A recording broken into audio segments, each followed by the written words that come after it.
Mais toujours la femme barrée près d'un marais qui est comme la pluie, froide et la plus chaude des brunes, près d'un marais qui Vous avez raison, c'est un quiz, hein. C'est qui? Alors, c'est Anna Karina et le garçon Claude Brasseur. Extrait d'un film ou... Non, comme ça, ils sont faits chez eux, en amis. D'accord. Quand il s'agit de découvrir un parfum, qu'est-ce que vous faites? Vous le prenez, vous le vaporisez, seulement selon la peau que vous avez, c'est le parfum est bien restitué ou pas, selon que vous avez un pH. Alors vous faites avec un petit truc comme ça, voilà, vous faites ça, puis vous secouez. Et après, ça ne vous dit pas comment ça va faire sur la peau. Ça s'appelle une touche. Alors, c'est tout à fait efficace, ça fonctionne très bien. Seulement, voilà, il y a un entrepreneur qui est à Limoges, qui, depuis quelque temps, fait une autre proposition, grâce à une technologie Cocorico Made in France, de compression d'ingrédients qui sont habituellement utilisés pour la céramique, sauf que les ingrédients, là, ont été épurés, extrêmement bien choisis, pour pouvoir donner de la céramique, sur laquelle on va pouvoir sprayer, appliquer du parfum et vraiment restituer, et les nez là le prouvent, hein, les professionnels de la profession, restituer ce qui se passe sur la peau. Ça s'appelle maintenant. Sauf qu'on n'a pas des peaux qui ont le même pH, donc c'est un autre problème aussi, oui, mais bien sûr. Pour les nez, il y a on quand même. On est au plus proche de la peau. Exactement, voilà, on est au plus proche de la peau. Alors ça m'amusait d'en parler cette semaine, parce que cette semaine, il y a quand même près de 30 000 personnes en France qui ont voté pour saluer les plus beaux lancements de l'an dernier. Donc j'ai ici là, voilà, presque en après-première, le parfum masculin. Excusez-moi. Vous les aviez là? Voilà, le parfum masculin et le parfum féminin, qui ont, selon le grand public, été sacrés comme étant les fifis d'or. Lequel vous l'avez envoyé? Masculin. Faites voir celui-là. Féminin. À l'instant, c'était quoi? C'était ça? Oui. Et alors, cette terre parfumable, elle permet d'aller vers l'objet, d'aller aussi vers la petite chose, le petit bijou que l'on peut porter alors qu'on est un petit peu allergique ou très sensible. Donc c'est franchement une expérience intéressante. On en parle avec les concepteurs.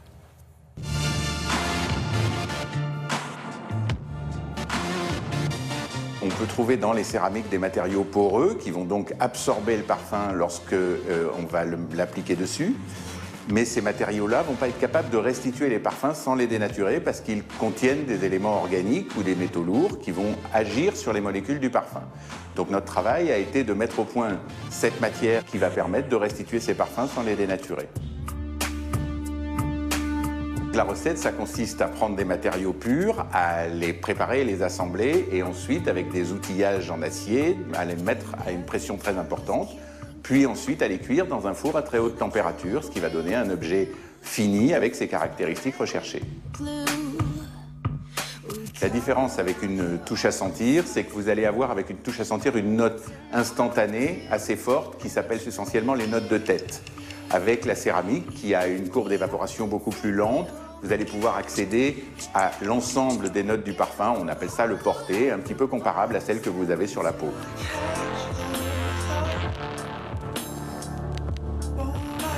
Ça prend deux formes. Une forme qui est utilisée sur les points de vente, donc les testeurs, c'est tout ce que vous voyez sous forme de cloche, sous forme de, on appelle ça des mouillettes, sous forme de dispositifs qui permettent de découvrir différents parfums. Et l'autre segment, c'est tous les objets pour la personne qui peuvent prendre la forme de bijoux, qui peuvent prendre la forme de petits souvenirs, qui peuvent prendre la forme de bracelets, qui peuvent prendre la forme d'objets que la personne va conserver avec elle, avec son parfum.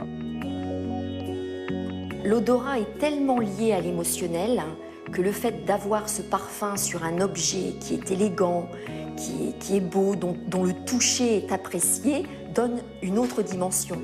On a le flacon du parfum qui est important, son packaging, mais le découvrir sur un support qui est beau lui donne encore plus de valeur. Ça requalifie le parfum dans l'univers du luxe, d'avoir un objet qui a effectivement une valeur émotionnelle dans son toucher, dans son élégance et le fait donc de pouvoir le transporter toute la journée avec soi. La céramique parfumée peut permettre aussi à des personnes qui ne veulent pas se parfumer sur la peau pour des problèmes d'allergie, de pouvoir utiliser cette céramique en bijoux, en pendentifs et d'avoir le parfum avec eux. C'est un nouveau geste de parfumage. De ne pas porter le parfum à même la peau, mais de pouvoir avoir un objet qui peut être parfumé et qu'on peut porter sur soi, en bijoux, en pendentif, pourrait imaginer des boucles d'oreilles, pourquoi pas. Le parfum diffuse tout le temps, comme ça, Exactement. quand elle est en pendentif? Petit bout de céramique parfumable qu'on recharge. Voilà, on spray son parfum dessus et on le porte dans sa petite cage à oiseaux parce que cette marque-là a décidé de le faire. Et ça vous permet d'en avoir en permanence? En permanence. D'accord.